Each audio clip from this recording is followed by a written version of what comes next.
Ever seen a straight line on a map and thought that must be the shortest route? Well, the map that you're looking at right now is called as a Mercator chart. And the straight line path, that is, for example, let's say from point A to point B, this particular line is what we call it as a Rhumb line. Now, what is a Rhumb line? A Rhumb line, or also called as Loxodrome, is a path that crosses all meridians at the same angle, which means it maintains a constant compass direction from start to finish. For example, let's say you're going from here all the way up to here. You basically have to be dissecting every single meridian at a constant angle. That is, you cut this meridian at a constant angle, this. Let's see if the angle is 45-degree. We cut over here also as 45, here also as 45, and there also at 45-degree. Now let's go back to the chart. Notice how the straight line over here cuts through each and every single meridian at the same angle. Let's take our previous example of A to B. Over here also it's dissecting every single meridian at a constant of 90 degrees.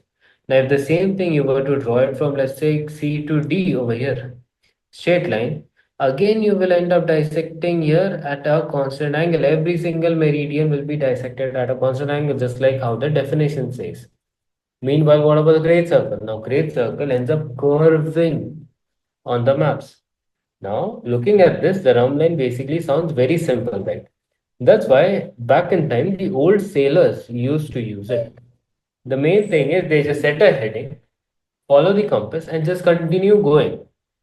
But here's the twist. But here's the twist. In reality, Earth is not a flat paper, it's a sphere. So while a rum line looks straight on a flat map, in reality it takes longer route around the globe. So it's basically easy to follow, but not the smartest way to fly.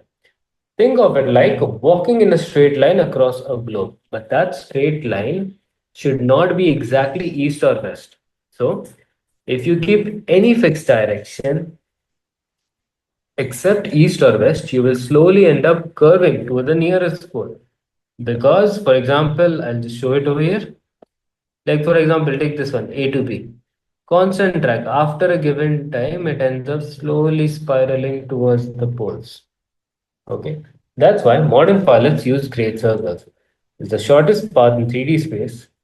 It ends up saving time, fuel, and money.